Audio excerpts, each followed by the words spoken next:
I'd like to thank Chairman Hetzeling and Subcommittee Chair Garrett for their support on this tremendous issue. Mr. Speaker, today I'm pleased to stand before the House as a sponsor of H.R. 1090, the Retail Investor Protection Act.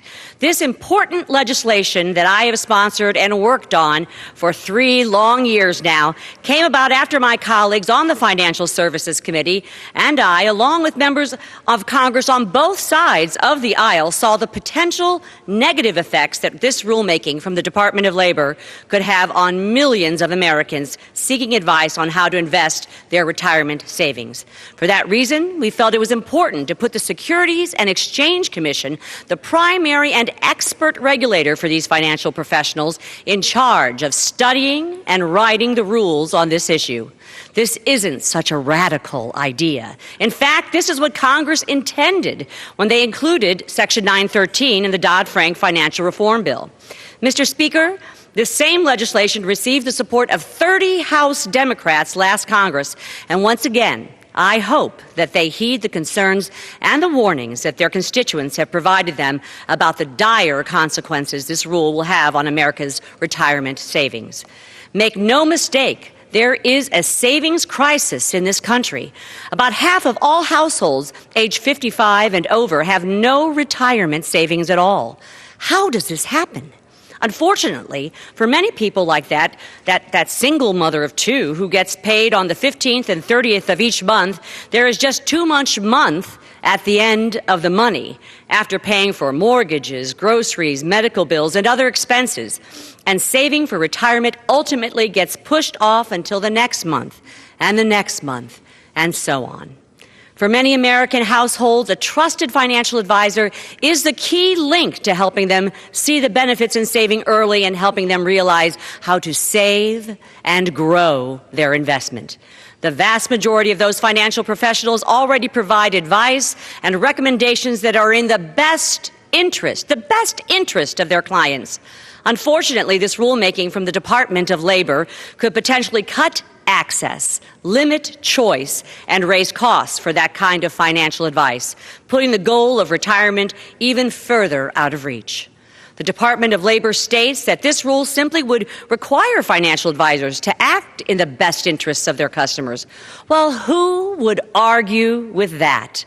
Unfortunately, when you start to get into the over 1,000 pages of regulatory text with the exemptions and addendums, it becomes clear that it isn't quite that simple.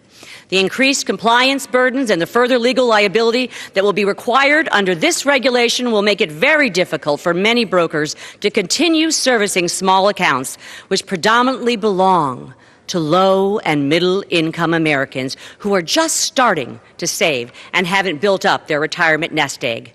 98% of all IRAs with less than $25,000 are in a brokerage relationship today. For that reason, this rule will actually hurt the very people that it aims to protect. We must not play politics with their retirement savings, and that is what this administration is doing.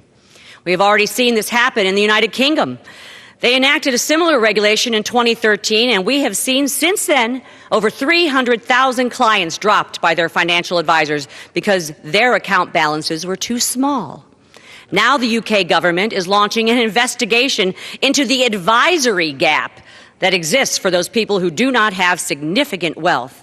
With this regulation from the Department of Labor, the same thing will happen here in the United States of America, where there will be 2 different classes of investors, those who can afford financial advice and those who cannot.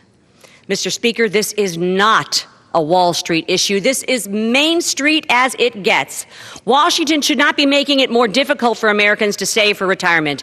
Instead, we need to empower people to earn more and save more and have choices where to get their help in making their financial decisions. Unfortunately, the Department of Labor is following along with everything else we have seen under the Obama administration. A top-down, Washington knows best for you government, whether it's what you see in your health care that you need, the food that you can eat, and now who you can talk to for the financial advice for your retirement savings. According to President Obama and Senator Clinton and Senator Elizabeth Warren, and now even Secretary Hillary Clinton, who are all big supporters of this DOL fiduciary rule, the only person who you actually need to be protected from ultimately is yourself? I strongly disagree. I give the American people a lot more credit than that, and I refuse to stand by and let this administration advance another onerous regulation that ultimately takes your freedoms and makes decisions for you and brings us closer to a government-planned life. Mr. Speaker, I strongly support H.R. 1090, the Retail Investor Protection Act, and I urge its passage. I yield back the balance of my time.